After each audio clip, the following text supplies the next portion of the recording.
Surprise, surprise. If you probably watching this like Marcus. I thought I thought y'all weren't gonna go live until Thursday. You know what? I was on this morning, had another call this morning already, and I was like, let's go live. Let's go live. Let's go live. So I'm getting on here, surprise live, mainly because I love talking about the charts. I love showing the execution regardless of the P&L. I love talking about the fundamentals, the mindset, and I just love being on here with y'all, to be honest. So I'm live. Bloom is live. Let's get it. I'm gonna share my screen. Then I'm gonna walk y'all through some framework stuff, some framework stuff to follow the macros, follow the fundamentals. You see, I got nothing to hide. This is my account. Like I said, if you was on yesterday, go click the link in the two videos before it. Actually, I'm gonna drop the link right now. I'm gonna drop the link right now in the chat for the Bloom community.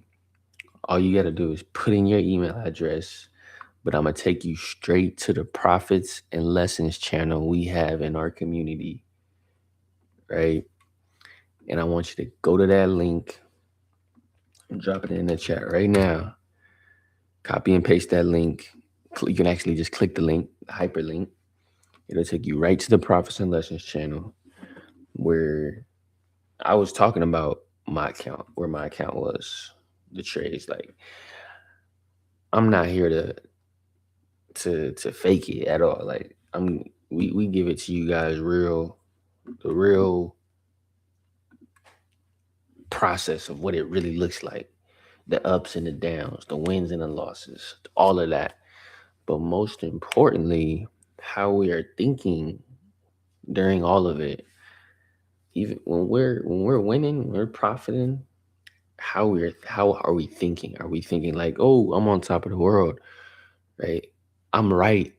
I've proved the market wrong, right? Is that how we're thinking? You won't see that from us. When we're losing, are we thinking, damn, this trading thing is difficult. I don't know if it could ever be possible for me. Damn, maybe I need to change my strategy. Damn. Like, all right, you won't see that's how we're thinking. And that's important because trading is not what a lot of traders that I see make it out to be. Because why? It's not transparent. It's not transparent. And so that's we here to bridge the gap of transparency. And so you see my account, you see my current P&L right now. You can see the trades that I took yesterday. I took 3 trades. 125 was an L I took overnight, right? You can see I was up late, right? I took that trade at 10:18. 10:18, my confirmations came in somewhere around here, right? Right on this candle actually. Took the entry, got into some profit, right? But set my stop loss. Set my stop loss at an invalidation point, right? Just below this wick on this 15-minute decision making level. Because I seen, price was bouncing around at this 15-minute decision making level, right? Within my risk management, you guys know I've said time and time again, I'm willing to risk no more than $250 on every single trade. Does that mean I need to risk all $250? No. Does it mean I need to put all my eggs in one basket every single time? If I can keep some eggs out of my basket, the more eggs I can hold on to. You know what I'm saying? So I put my stop loss below this wick because if price was gonna come down here, then that was considering that my ultimate invalidation point, right? We look at this. If we just get rid of this for a second, we look at this structure right here, right? And so if price was gonna come in this area, that's my ultimate invalidation point, which Price came down here, of course, stopped me out probably right here. When did it stop me out? 12:54. So this candle right here, that's the candle that stopped me out, and never really found any way to move back upwards. But I seen we had some liquidity here. What I'm seeing from this morning, and so before I go on to that, yeah. So that was I took that trade yesterday, and then I took two other trades. One was during the State of the Union. One was prior to the State of the Union. But both I wasn't getting any movement. I wasn't getting any pressure from buyers. I wasn't getting the validation that I was looking for post entry, to where what I was seeing from price, I was interpreting as invalidation. That's what matters. What are you what are your invalidation signals? Right? What are your invalidation signals? And so let's look at this trade too real quick. 717, right? I entered 717 right here.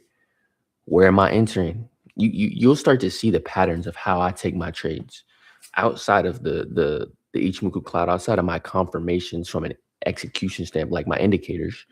You'll see that I'm trading off of levels. And so this trade that I just showed you, I took a trade when we broke this 15-minute decision making level, because I'm trading level to level, right?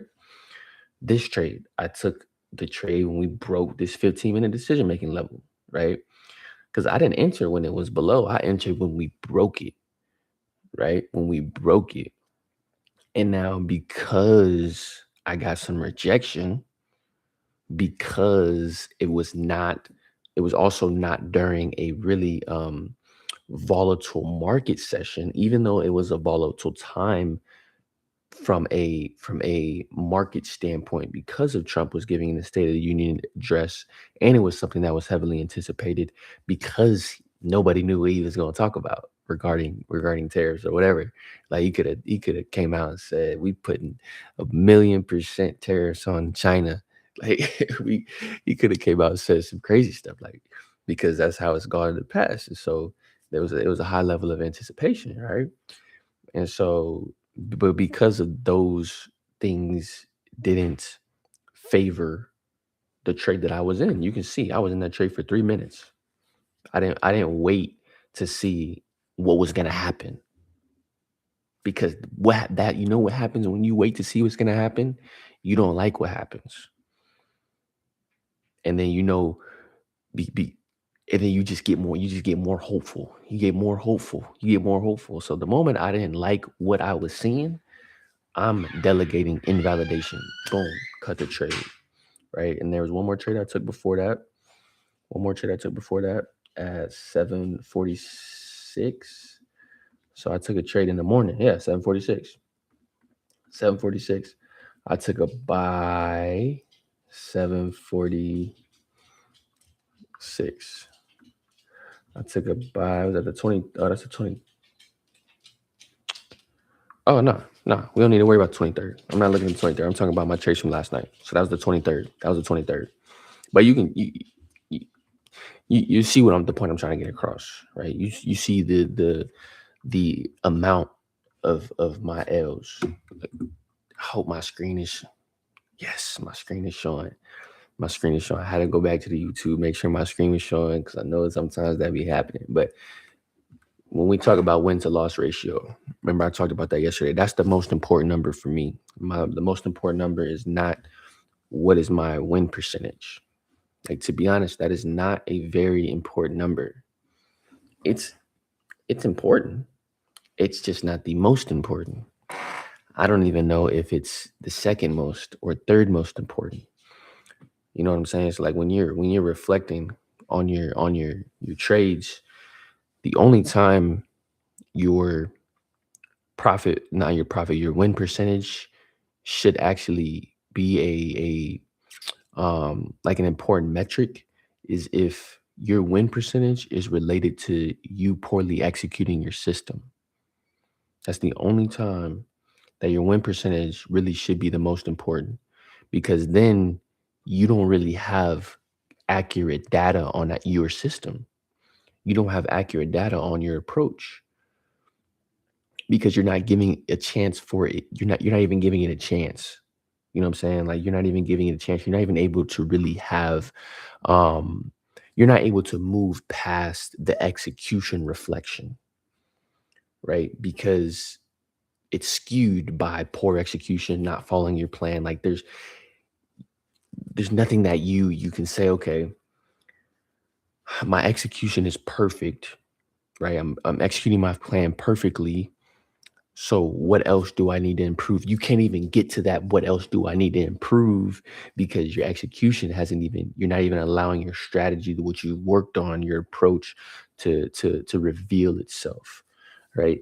And so, like, that's the only time that I used to focus on my win percentage, because I knew that I wasn't executing my plan in and out to a T. Discipline, doing it how you should, when you should, the way you should, and doing it that way every single time. That's discipline. So when I talk about the five, right? Discipline, consistency, patience, execution, risk management. Those are the five that you will hear me say over and over and over and over again. You'll hear us talk about it in the community over and over and over again. Those five are the most important five, right? All five are important. All five are the most important, because without one, you can't have the other, right? Which is different from a win percentage. You can have a terrible win percentage, but as long as you're executing your plan and your win to loss ratio is 2.5 to 1, 3 to 1, 4 to 1, 5 to 1, as long as your win to loss ratio is heavily in your favor, at least twice, as on average, twice of the amount in your favor, the math will play out for you. The math will play out for you for sure.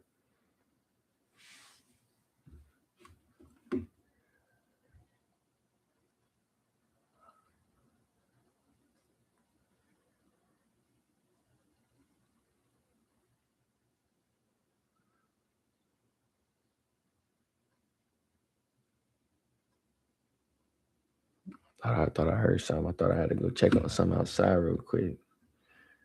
But nah, that's win percentage trades I took, right? And what I'm looking at right now, the reason I was like, yeah, let's go live, was part of it was the chart. I felt like we was gonna get some, good opportunity to look at some live execution this morning.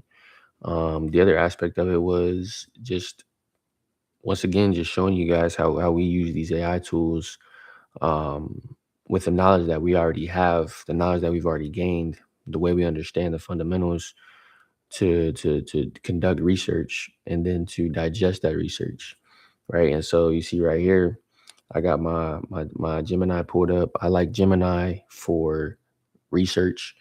Um, I do like ChatGPT for some of the deep research. I do understand it has the deep research function, but I also like Gemini because it has access. It's Google, like, it has access to all the sources, right? So if I go to, like, if I show y'all this right here, if I scroll all the way down to this article that it just gave me, based on a prompt that I had it create, based on the goal I was trying to accomplish, based on all the other so, like, man, I'm about to walk out. Oh, you can't see my screen. You can see my screen. But let me walk out through this real quick. So in ChatGPT, I have a project folder called Macro Understanding. And I've been using this project folder for months. And so I'm asking you, like, I've gone through so many rabbit holes within specifically macroeconomics, how gold relates to inflation, policy, geopolitical uncertainty, yields, the dollar, like, Trump, tariffs, everything. Like, I've gone through so much in there, like easily over 200 to 300 prompts on macro specific stuff, right? And so I went to that specific project folder and I told Chat, hey, Chat, I need your help creating a master prompt for Google Gemini based on everything you know about my approach when it comes to macroeconomics and everything we've talked about thus far. I want to create a prompt that allows me to perform research on the daily. Like I said all that. It spit out a master prompt for me. I threw the master prompt into Gemini. I turned the Gemini deep research function on. I made sure it was in thinking mode, and then it spits this out for me, right? In the first couple days, the first week, I would read this whole thing. I would make sure it's not hallucinating, because if you know anything about AI, AI will hallucinate, and that just means it'll make stuff up. It'll pull stuff out of nowhere, right? It'll contrast things that aren't contrastable, right? And so that's an important thing to remember, is that stuff happens, right? That stuff happens.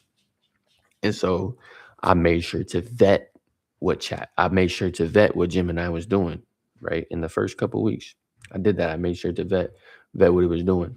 1 second. I will be right back. I will be right back.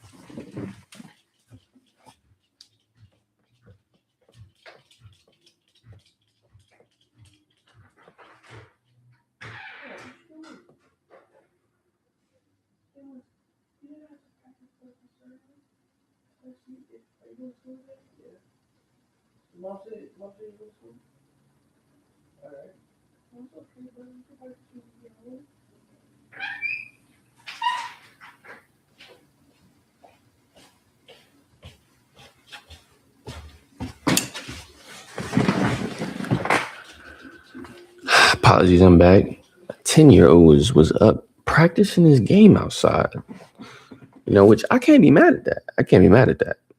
My little girl, she's sleeping in the bed still, so and her mom is also asleep. So that's you guys understand, if you got kids or if you got a partner, right? You got to keep them happy. You got to keep them happy. But so back to what I was saying, I vetted it, right? Doing it in Gemini, right? Or I threw it in Gemini, I vetted it for the first couple of weeks. But now what I do is I simply just copy the contents from this. I throw it into this right here.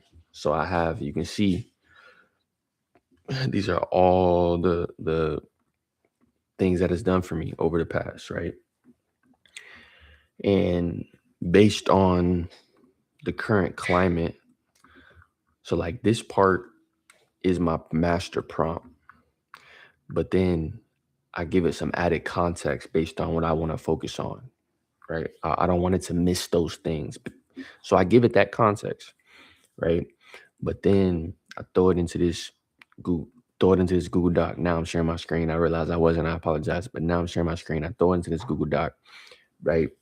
And then I go to my notebook LM, right? Because my notebook LM has all of my sources. Like this is all the information that we have done. Us, between Q and I, that we have gathered, right? Everything about the news folders, what they mean, right? The role they play. What happens if it's above forecast? What happens if it's below forecast, right? We got the fundamental database. What polished language means, what hawkish language means, what dovish language, so that if I need to ask it a question about that in relation to what I've heard or what's happened, it has the actual information to pull, right? But then I have my macro gravity scan, which is what I just showed y'all on Google Docs, right? And so now what I can do, and I didn't do this yet purposely because I wanted to show y'all. And now what I can do is, as of 225, thinking about macro gravity scan, what is the current status of Strait of Hormuz. Remember we talked about this yesterday? Strait of Hormuz. What is the current status of Strait of Hormuz? I want to know. How is the market responding to the new tariff? I always spell tariff wrong. Does tariff kick anybody else's ass besides mine? Excuse my language. I didn't mean to say that. How's the market responding to the new tariff path? Right, and this is simply just Supreme Court striking it down, but Trump rebuttaling with specific uh, approaches, for lack of better terms, that don't need approval, that are already pre-approved, basically, right? And then um, what? Let's just start with that, because I'm gonna have another one. I'm gonna have another one. Let's just start with that. I don't know why I can't type right now. And what I can do, if I only wanted to really pull that information, I can just have it only pull the macro gravity scan as the source, right? And honestly, in this case, I will have it only pull, because I just don't want it to hallucinate. I don't want it to pull stuff from other things that aren't really playing into a part. But Notebook LM is really, really good to where I don't always have to do that. Um, I only do that if I want to make, like, just triple check, be extra safe. And so for this content, I will. I'm gonna let that load. Right. I'm eyeing an entry still. I'm eyeing a potential buy opportunity. Let's pull up. Let's pull up. There is no news today. I want to pull up risk meter from Baby Pips. So heavy risk on sentiment right now. Heavy risk on sentiment right now. You can see that. Why? We can start to talk about why. Why is there heavy risk on sentiment? We can talk about that. No news, like I said. I want to pull up the CME Fed Watch tool as well. Did my screen? Why am my screen automatically just stopped sharing? I apologize, y'all. I apologize. So like I was saying, risk on sentiment, heavy risk on sentiment. CME Fed Watch tool. Expectations. Remember yesterday, the expectations for Fed rate cuts was at 4%, that there could be a potential 25 basis point cut. That has then since when?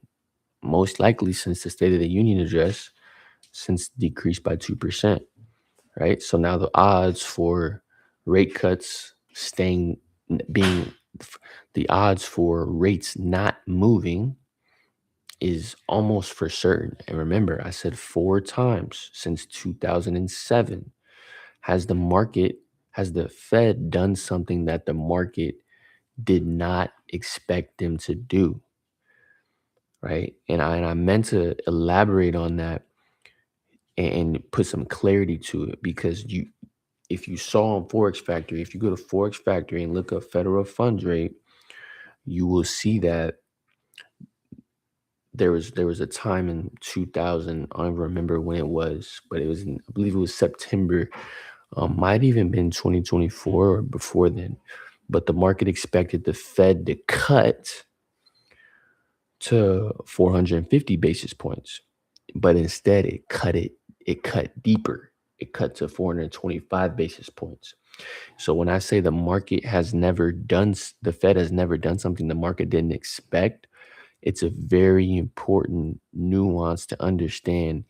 Even when the Fed did something that the market didn't expect, it was still in line with what the market already expected. What do I mean by that? If the market expected the Fed to cut, they always cut, but they may have cut deeper than the market expected. Or if the market expected the Fed to increase rates, the Fed still did increase rates, but they just increased the rates higher than the market expected, right? So the Fed has never cut rates when the market expected them to hike rates, or the Fed has never hiked rates when the market expected them to cut rates, right? The market and the Fed, the expectation of the market and what the Fed is actually does, they're always going the same way, right? They're just those 4 times since 2007 where they've either cut deeper or they've hiked higher, right? So that's an important nuance to remember, right? It's an important nuance to remember. And now the other thing, the other thing we have to remember as well is gold thrives in two environments. I talked about this yesterday: policy driven and fear driven, right? One of the fear driven environments, one of the fundamental factors that was causing fear was what was when the Supreme Court strike down the tariffs, right? And so we get back to this, and that is why I asked this question: how is the market responding to the new tariff path? Because after yesterday, I would presume that there's a little bit more certainty around tariffs, right? I would assume there's a little bit more certainty around tariffs because of the administration immediately pivoted to Section 122 of the Trade Act of 1974, implementing a flat 10% surcharge on most imports, effective as of yesterday, right? And yeah, they've stated intentions to raise it 15%. But when you think about the level of certainty that a flat, because from what I understand, it has to be a flat rate on every country, right? That is doing imports, right? So like the individual deals, I think that is the discrepancy that the Supreme Court wasn't allowing to happen. Because when I was listening to uh Trump talk, like post Supreme Court ruling, he was talking about how like they aren't even letting him charge, $1 um to these countries, right? So that's how I interpret it. I could be wrong. I love, if you have other information on that, go fact check me. I'm not here to act like I know everything, right? That's just how I interpreted that, right? That's how I interpreted that. And so I would presume, so like, and then this says right here, the market is interpreting this new tariff path with heightened uncertainty rather than relief. Interesting, right? That's interesting.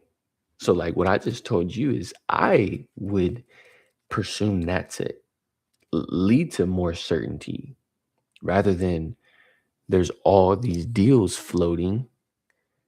Now we have a flat surcharge, right? I would presume that to lead to certainty.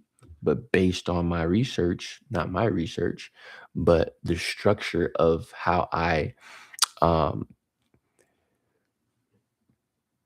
helped chat or helped Gemini produce the research, it's basically saying here that the market is actually think this is increasing uncertainty. So now I want to know more.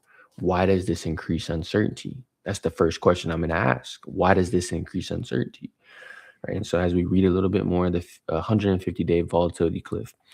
Unlike the previous indefinite tariffs, Section 122 carries a mandatory 150-day expiration unless Congress extends it. Okay. I can see why that increases uncertainty. Because now the question is Congress going to extend it? If Congress doesn't extend, like, you know what I'm saying? Like, what if now the next question I'm thinking is, okay, what happens if Congress doesn't extend it? Can he apply, can the Trump administration apply this Section 122 of Trade Act 1974 again? Right? And so it says this temporary nature introduces a structural volatility cliff into the market every 5 months. That's really interesting. So now, like, you see that just by that alone, like, I told you my personal opinion. That was literally what I said about I presume that to equal certainty. That was literally just my opinion, my perspective. But the more I read based on the research, and like I said, guys, we are full, like, we're in an AI era. I'm here to be more productive. I was listening to a Myron Golden video the other day. He was talking about AI. He was talking about the three things that in 2026 we gotta get proficient and competent and utilize, right? The three things. AI, damn, I just did my middle finger, my fault. AI, crypto, and content creation. Right, those are the three things. But when he was talking about AI, he was talking about, we can get 90% more done in less, like in way, way less time. Like we can 90x basically. We can get, or 9x, whatever you want to say, right? But we can increase our productivity by 90%, right? So we can get, or we can get the same amount of work done and save 90% of our time, right? Or we can get 90% more done in the same amount of time, right? That's the message I was trying to give across. We can get 90% more done in the same amount of time, or we can get the same amount done and save 90% of the time. And so I'm all about that, but I gotta make sure that it's accurate and it's useful and it's beneficial. And I've done the work to vet my approach from an AI standpoint when it comes to conducting research, right? That's why I thought it was important to get on here this morning. We didn't have a live schedule today. Q's going live tomorrow, but we didn't have a live schedule today. But I was just like, you know what? This is perfect time to go live, like, and that's why at the beginning I wanted to go over this first, because not all the time do we just need to sit here and stare at the charts, right? The play, like, I'm well aware of if a play is gonna come in, and I'm making sure that I'll walk you guys through what I'm seeing. But I think this stuff is important as well, because the fundamentals is what we root our framework in. Mindset, of course, risk management, of course, but the fundamentals ultimately guides our decision making, right? And so we want to be able to give you guys the tools and the framework and the system to really increase your productivity, because we know how much time we spent initially before AI on gaining this knowledge and understanding, right? And I was able to do what you're seeing right now in 2 minutes. 2 minutes. I was able to get I was able to get this in 2 minutes and this in 2 minutes. Not 4 minutes total altogether, right? And I was able to take my perspective and have it answered with clarity in based off of that, right? And so now when I'm looking at the charts, I'm like, okay, so basically every 5 months, like, we never know if Congress is going to is going to um, allow what's I'm looking for? It's leaving my brain right now. What's I'm looking for? Oh, the flat rate. It's leaving my brain. I was gonna say surcharge. Um, we don't know if Congress is going to extend that flat rate, right, past the 5 months. The next question I'm going to ask, and I'm going to do some research on, is, okay, what happens if the Congress doesn't extend? Can this get applied again? Right. And so I can now understand the level of uncertainty associated with the current tariff path. Right. And so now I'm still in favor of buys on gold. I'm still in favor of buys on gold. Right. I'm not looking to chase sales. I don't want to JP Morgan chase sales. I just don't. Why? Because it's helped me, like, truly, it's helped me be intentional and really, like, intentionally work on my patience and my discipline. Can I take sales? Yes. Like, do I have, I've talked about this before. Like, I trade level to level, right? So, and I understand what climate we're in terms of the fundamental aspect. So I know when I'm trading against the fundamentals, but that doesn't change my risk management. That doesn't change my execution from my VXT confirmations. That doesn't change my discipline and waiting for my confirmations to be present, waiting for the opportunity to present itself. That doesn't change my risk man. Like, it doesn't change those things. So I could still take sales with the awareness that I'm trading against the fundamentals, which I would associate, me personally, I would associate higher risk to that, right?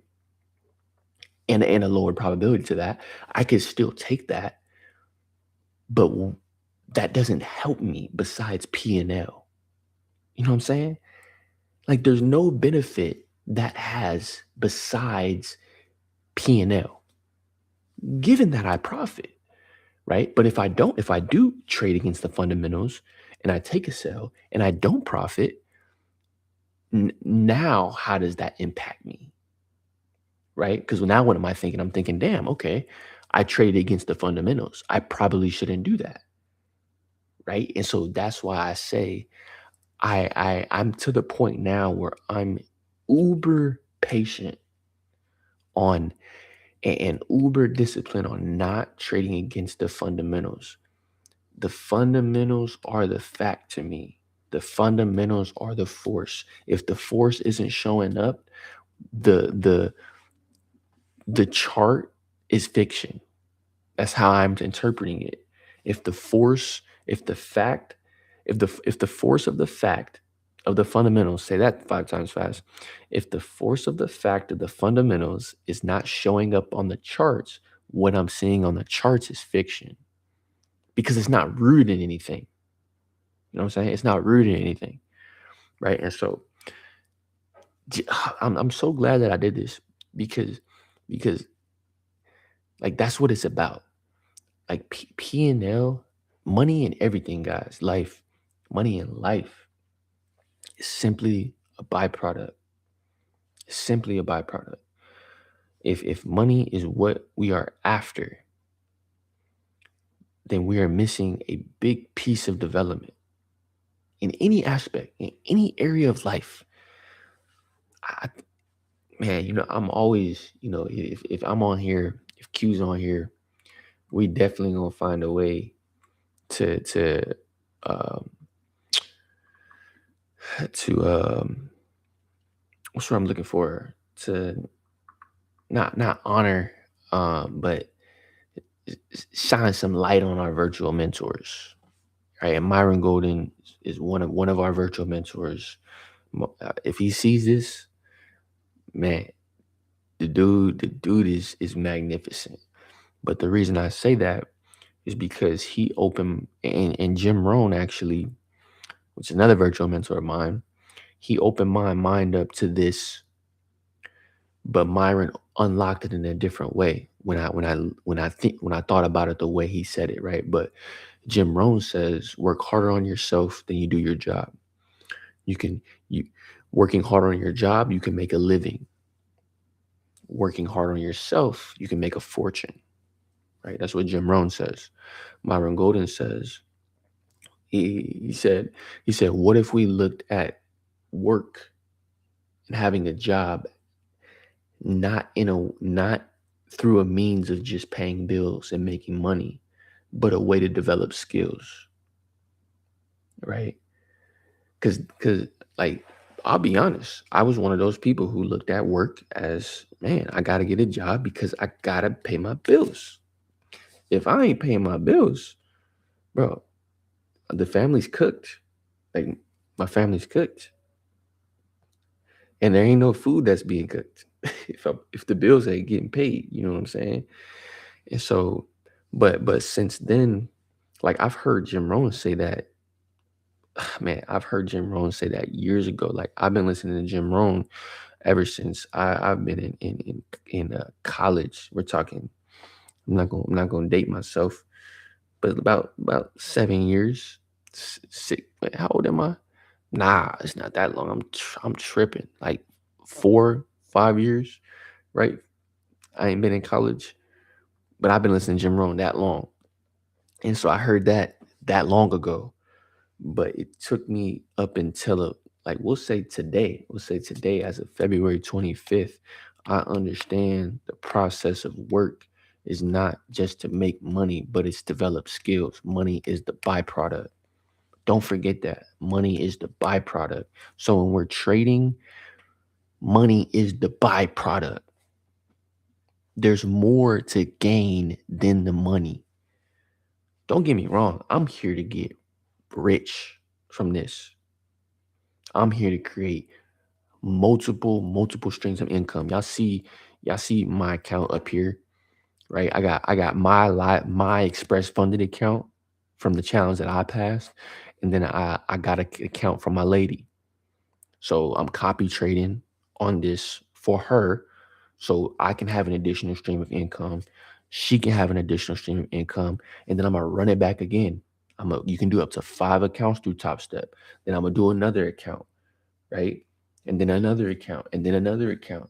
And I'm gonna max out at 5. And I'm gonna have 5 different streams of income coming in, right? Because that's what I want. I want them additional streams of income. But that doesn't change the fact that I understand that that is simply just a byproduct of my discipline, my patience, my execution, my consistency, and my risk management. Right? These three, discipline, patience, actually these four, discipline, patience, consistency, and execution, those are character traits. Right? Risk management is a we could say risk management is also a character trait because it's the way you think about money, the way you think about risk, it's the way it's your perspective, right? But those four are definitely character traits. So from a personal development standpoint, those are only going to help me in every area of my life, right? And and as long as I do those five within trading, those those areas are going to help me everywhere in life, and I'm going to reap the byproduct rewards of doing it in trading. You feel me? Like, that's what this is about. That's why I like to go live. That's why I like to that's why we love doing this, because we get to share it in a way that it's not being shared, right? Because it's so convoluted and it's so polluted in the money and the Lambos and the Rolexes and the Louis Vuitton and the Gucci and the Hermes and the and all that. And that's not what it's about. Those are byproducts. Those are byproducts, brother. Like, and I hope somebody watching this, and I hope if you watch this stream, like, I hope one sentence I say, one phrase that I say gets through to you, because it took a while for it to actually like get ingrained in me, like really get ingrained. Like, how much do you know right now to where you know what you should be doing, you know how you should be thinking, but you still don't do it? You know it even could benefit you, but you still don't do it because it's not ingrained. It's not literally ingrained in your DNA, right? And that's what I hope. I hope this gets ingrained in you. What I'm saying today gets in literally carved into your subconscious, to where every time an action or potential action arises that you're about to make, your subconscious pulls you back, right? If it's outside of what I'm talking about today, every time you feel yourself chasing a dollar, right? I'm not saying don't get money. I'm not saying don't take money opportunities. That's not what I'm saying.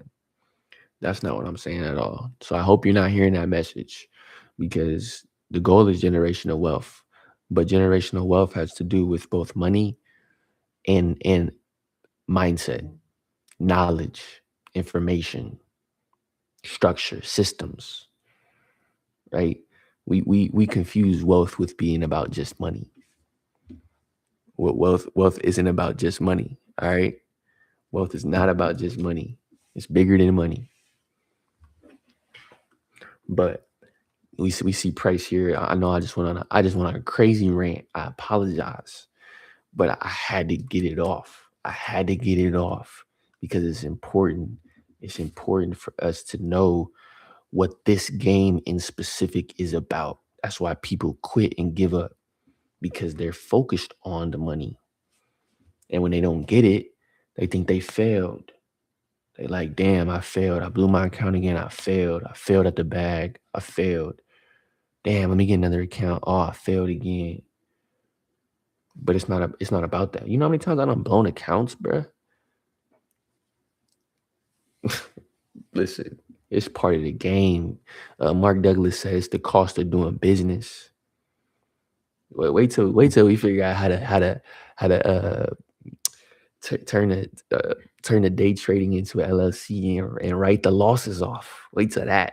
I seen a video on YouTube on that the other day. I was like, no, Marcus, stay focused, because I would have went down that rabbit hole and it would have been over with.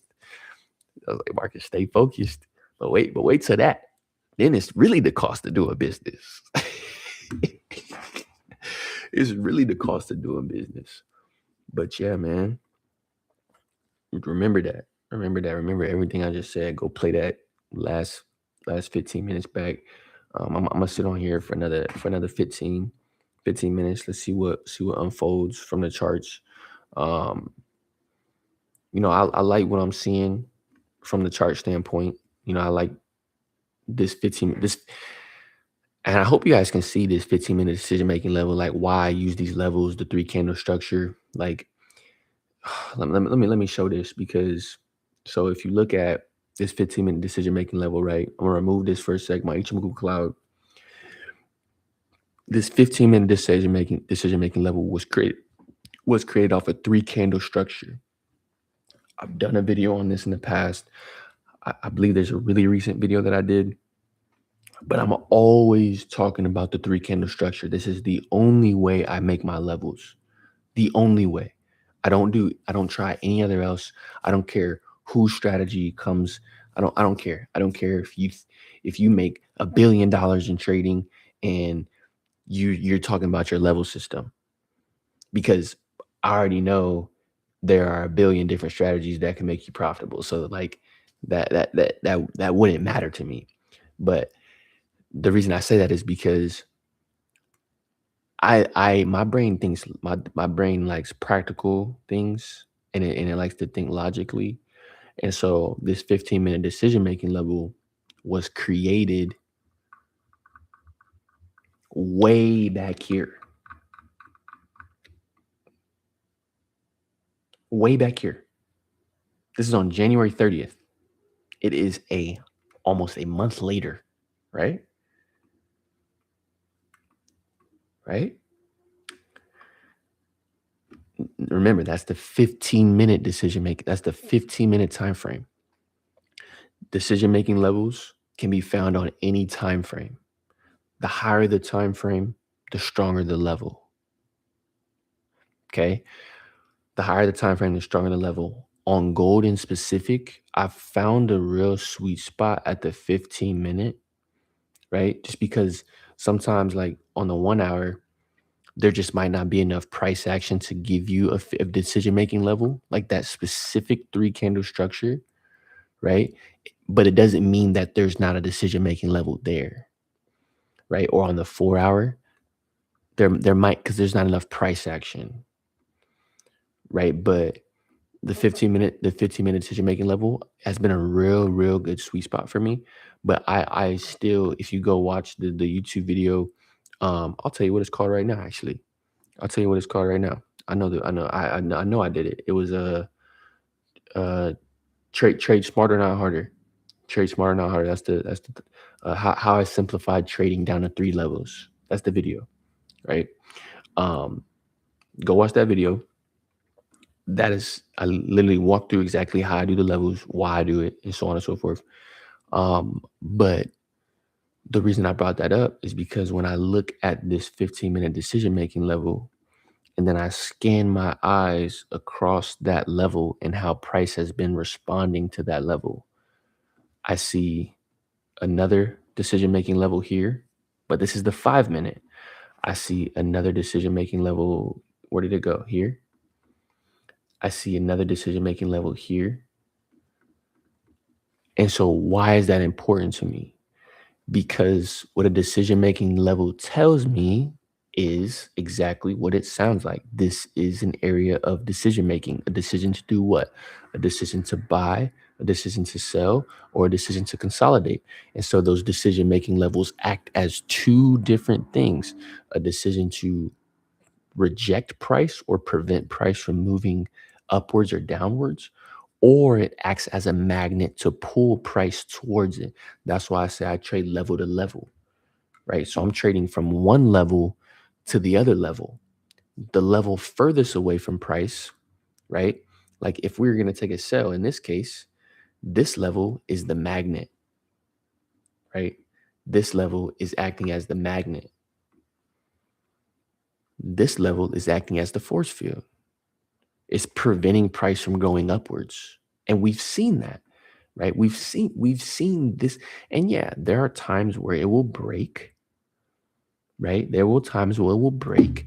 And so one thing we always have to remember is nothing in there's no system or levels or anything at all that's going to be like absolute, unless we're talking about not even institutional numbers, because even at institutional numbers you'll see price spiking below that institutional number but still respecting that area, right?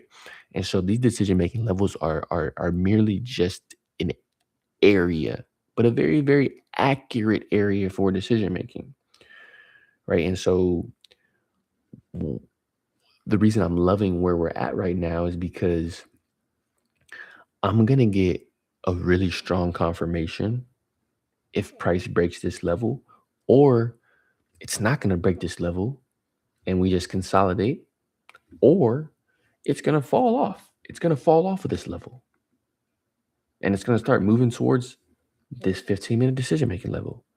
And what am I not going to do? I'm not going to chase. I'm not going to chase. 79 points, $790 on one contract, 1400 on two contracts.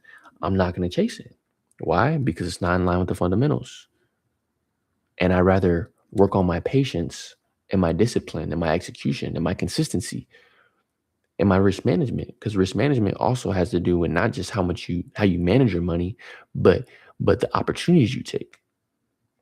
Risk management also involves the level of risk, the risks you take, right? Not just the risk you take from a dollar amount, but from a execution and a trade standpoint, right? So that's what I'm looking at. That's what I'm looking at right now. But price is been consolidating at this level.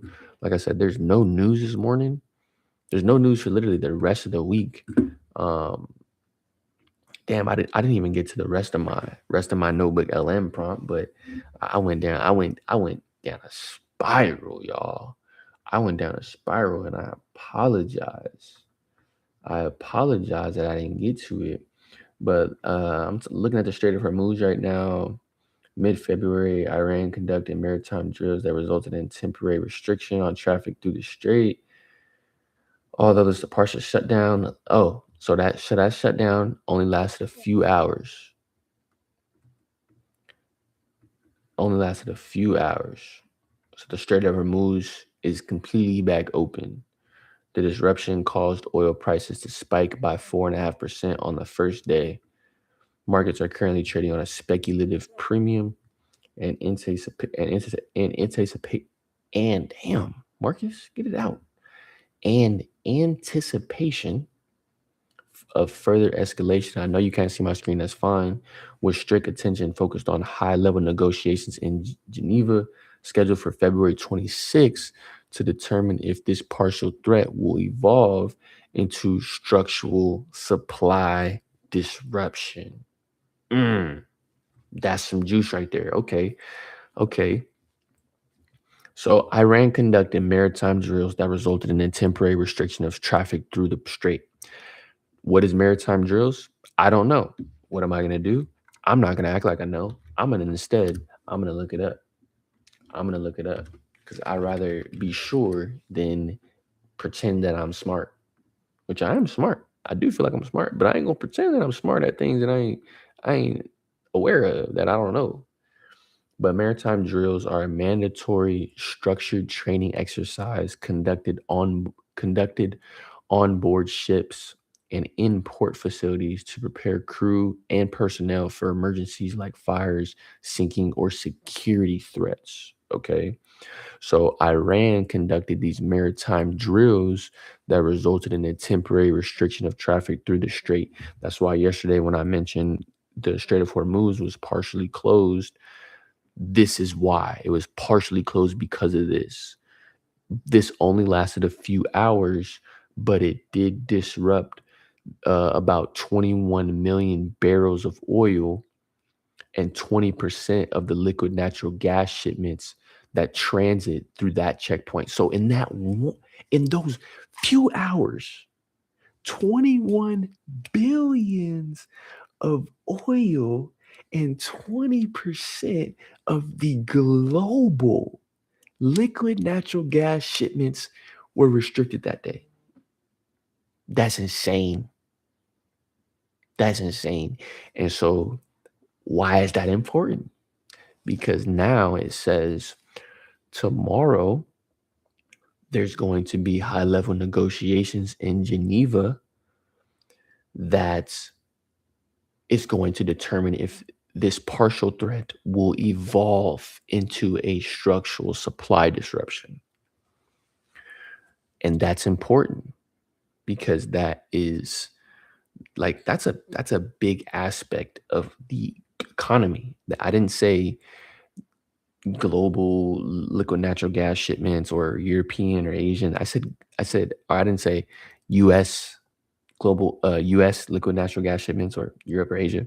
I said global, right? So when we talk about fear, right? When we talk about fear, this is a aspect of that can increase fear. So remember, gold thrives in how many different environments? Two: policy, fear, fear of growth, fear of war, like fear, right? Policy. And policy just is what policy is. It's either rates going down or rates going up. What's going to affect the rates going up? How is that going to affect them? Like, you know what I'm saying? Like, those are those two different avenues. They both could be present at the same time. Um, w- they both could be present at the same time. But in my humble opinion, if they're ever both present at the same time, whatever is more impactful is going to impact gold the most. And I believe a lot of the times that is the fear, the uncertainty, like it's that aspect of it. So like if we're ever in an environment where policy and fear are both present, like policies in favor of gold and fears in favor of gold, in my personal opinion, the fear aspect is always going to outweigh the policy aspect, right? Um, but that's just my opinion. Like that's not. I'm not saying that's right. I'm just saying that's my opinion because, yeah, that's my opinion. So, um, that's crazy. That's something I'll be paying attention to, and maybe you guys, like I said, you have the tools. We have the tools. There are no excuses, brother. There are no excuses. I see people talking about they don't know how to use technology. I see people talking about that stuff all the time. And it's like, that's okay. Like Myron says, it's okay if you don't know how to use AI today. But if you don't know how to use AI in 30 days, then we should come get your family and take them to safety. Why? Because you can ask AI how to use AI. You can't. There was never a point in time where you can ask Google how to use Google without getting a bunch of articles and links you had to click on from other people that posted how to use Google, right? Now you can literally go into ChatGPT, you can go to Gemini. How do I use you if I want to do this? How do I do this on Zoom? How do I do this on, like, you know what I'm saying? You can ask, there's no excuse, bro. So, like, what I'm saying by that is we have the tools, we have the resources to be able to gain this information. So, something that, I want everybody to pay attention to is February 26th, and see how those negotiations in Geneva impact the structural supply of oil and liquid natural gases. Because in just a few hours, 21 million barrels of oil and 20% of global liquid natural gas shipments. And that's pretty much like that. And I don't have a deep knowledge on the impact of the use case of oil and liquid natural gas, but I know it has to do with energy. I know it has to do with transportation. I know it has to do with those two things for sure, right? And I'm sure there are tons of other use cases because um, that's a very large market, and it's a very important market to the economy, right? It's a very important market to the economy. Um, And so I think that will be important to pay attention to, just to see how fear is either mitigated or increased, right? I talked about the tariff, hey, yo, I'm so glad I did this live this morning. I'm so glad that I challenged my own perspective with facts, right? Because this 150-day thing where I'll read it again. Unlike the previous indefinite tariffs, Section 122 of the Trade Act 1974 carries a mandatory 150-day expiration unless Congress extends it. So, the question I will ask myself when I get off of here: what happens if Congress doesn't extend it? Now, that question I just asked, would that impact the charts next week, next month? No, most likely not. But as we get closer and closer to that 150-day expiration date, the question of Congress extending it or not, and what happens if they don't, is definitely going to be in conversation. So I want to be prepared. I want to know what it means for them to extend it, what it looks like for them to extend it, and what it looks like for them to not extend it.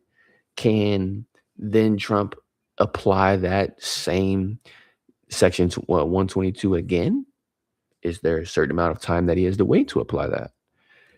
Can he apply a different one at a different rate? Right? Like, I have so many questions. But it's so, in terms of uncertainty, the uncertainty is definitely increased. It's definitely increased from where it was. Um, so yeah, those are the two things that I meant to I wanted to finish on. Um, the very last thing, if you guys got some more time with me this morning, if you got some more time with me this morning, I know I've been on here for a little bit, been running my mouth. There's one more thing that I want to look into, and I want to look up, that I want to share, and it's Greenland, So remember, I showed y'all the framework. I showed y'all how I got to Notebook LM. I showed y'all how to use Gemini, right? I showed y'all our database for storing this information, right? Literally copy this framework.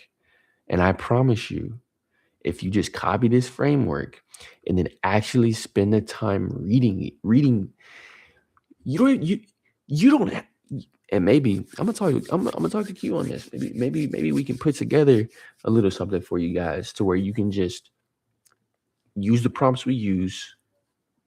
You don't have to do anything yourself. The only thing you have to do is come to Notebook LM. Well, you have to have a Notebook LM, and maybe, you know what? Maybe I'll even I gotta talk. I gotta talk to my business partner. I'm gonna talk to my business partner on that. But as long as you guys, if you have Notebook LM, if you have Google One, or if you have a Google business account, You have Notebook LM. So if you have Google One, I don't know what Google One is. I know it's something like similar to like Apple Music or something like that, right? But if you have Google One, you have Notebook LM. If you have a Google Business Suite, you have Notebook LM. Okay, so you don't have to pay for this. It's not additional. It's included, right? And so all you have to do is come in here. Don't worry about reading the entire article. Just come in here and ask the questions that you want to ask, right? Just spend your time in here, read it, right? You can create a bunch of stuff from this. You can create an audio overview. You can create some quizzes. Of course, if it's yours, if it's somebody else's, like if I were to share this with you guys, I would restrict anybody from just coming in here and creating a bunch of stuff because I don't want that. But like you can create that stuff. You can create a video overview, right? To help you understand. And you can create a video, like I can create an audio overview specifically on one topic, right? So that I can just listen to it and understand it. Maybe I'm listening to it on the drive to work, whatnot, right? But the next thing, the only thing you got to do is come in here and Notebook LM, right? But I think we can put something together for you guys. If we get some comments in the chat saying that you guys want access to this, right? You guys want access to our framework, our approach for conducting research, digesting research, and implementing research. Drop something in the comments. Drop something in the comments. Drop anything. Ain't gotta drop something specific. Drop anything. I want it. Please. You don't gotta say please. No, you don't gotta say please. No, I'm just playing. I'm just playing. But no, drop something in the comments if y'all want it, for real. But the last thing I'm gonna type in here is talk to me about what is going on between the current talks. Let's say what is the current situation of Greenland and the US as of 2/25/2026. This was the last thing I wanted to bring up because I think it's important. By the way, I love this setup forming here, potential setup forming, right? Because if you look at my RSI, my relative strength index, this little rejection here allowed price to come down, allowed my relative strength index to come down some more. And so ideally, I get my break at this decision-making level right when I get my crossing of this RSI. Right when this black line here crosses this moving average, right? I think I can, and like once you start to see it so many times, you start to get used to how price communicates with these indicators. Um, but I think right when this black line crosses this moving average, that I'll be getting my break of the 15-minute decision making level and my confirmations of a VXT entry, right? So I love the way this is forming here, and simply like what I'm looking for, it'd be something like this, like an entry about here, invalidation being this 15-minute decision making level. And where am I taking this trade to? I'm taking it to 5,300 first because it's an institutional number. But I really want this imbalance fill. Like I'm targeting this imbalance fill. And we haven't talked, I don't think we've done a video on imbalance. Maybe you guys have heard fair value gaps. I personally don't like that term because I don't like complicated language for simple things. Like I find it pointless to call something a fair value gap when we can just simply say what it is. It's an imbalance in price. Like everybody knows what something is imbalanced when you're too hot, you're not balanced from in your temperature. So you need to be a little colder. In this case, there's an area of imbalance in the sell direction. So sellers basically took over this portion of the market to where it was straight sell candles, right? And it left this gap in price. And so now, in order to fill that gap, buyers have to come in and rebalance that specific area of price, right? And so that's ideally what I'm targeting. Like I want to, if it doesn't happen today, if it doesn't happen this week, if it doesn't happen next week, if it doesn't happen week after that, I can guarantee. I don't know if y'all watch Charles Barkley, but this guarantee is actually fact. Yo, I can guarantee there is a period of time at some point in time where that imbalance gets filled. 100%. Why do I say that with such confidence? Because we have seen it over and over and over and over and over and over and over again. And not just on gold. Like I said a couple weeks ago, I just told myself that I only am trading day trading gold for from here until forever, because it's all, I love gold. I love the fundamentals around gold. I love the concept of gold. Like I love gold, right? And I don't need to trade other assets just because I can. I don't need to. I don't want to. I don't have a desire to. Now, will I invest in other assets? Abso-freaking-lutely. You better believe it. All of them.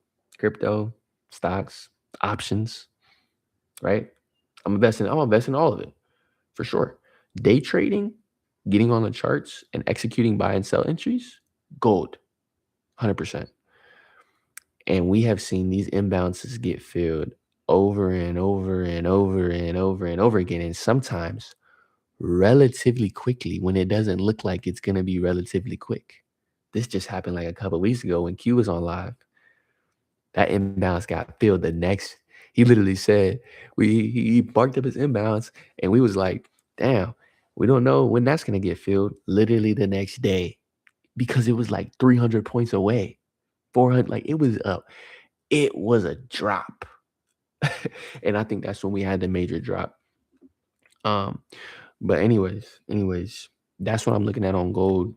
I'm gonna get back to the notebook LM and see what it gave back to us on Greenland based on the research we gave it.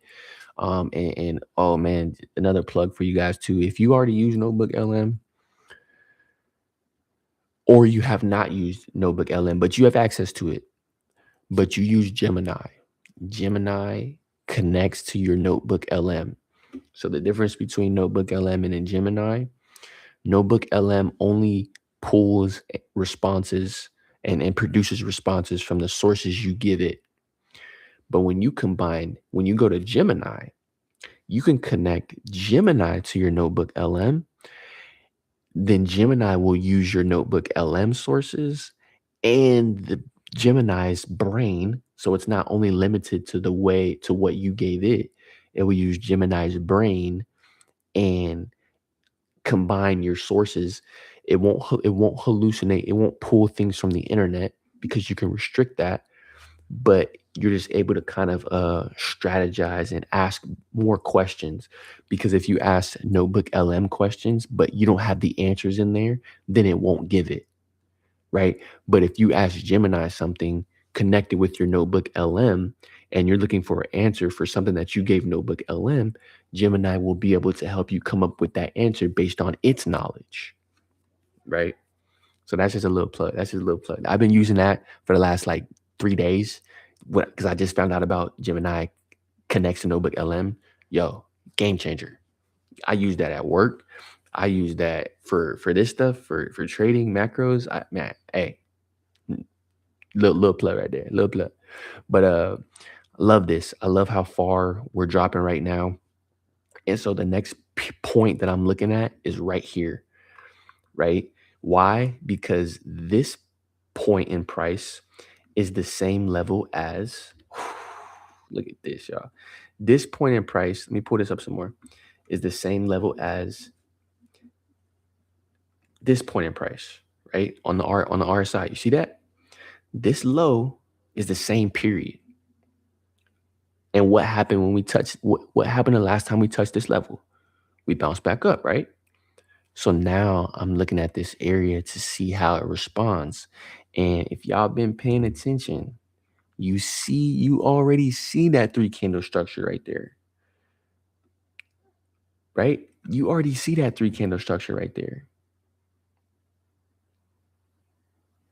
So here it is. Let's look. Let's look. Let's look. Let's see how it responds to this area. Let's see what happens here. Let's see what happens right here. Let's watch this. I got 5 more minutes. I got 5 more minutes. And I gotta get off of here. Let's see what happens right here.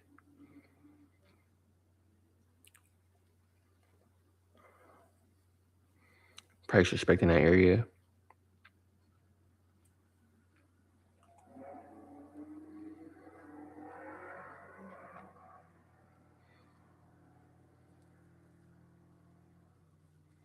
Yep, it's respecting it. It's respecting it nice right now so far. It doesn't mean it's gonna happen. Doesn't mean it's gonna stay doing this. It can easily break through this area, but I'm correlating price struggling to continue to sell with how low we are relatively on our RSI, right? I'm correlating those two things. Like that's not a coincidence, right? That's not a coincidence. There's a reason these just like the charts of price, right? How you guys can see the levels where price struggled. Like the indicators work the same way, right? Especially indicators like the RSI and the MACD, which is why I like both of them. Um, and if you were on what was that 2 weeks ago, 3 weeks ago, I told you I was forward testing the RSI. I was forward testing the RSI because I saw some similarities between the RSI and the MACD, but I liked the clarity in which the RSI um, gave me because of stuff like this. Like I can't say I don't have levels. It's just a little different with the MACD, right? And I still love the MACD. Don't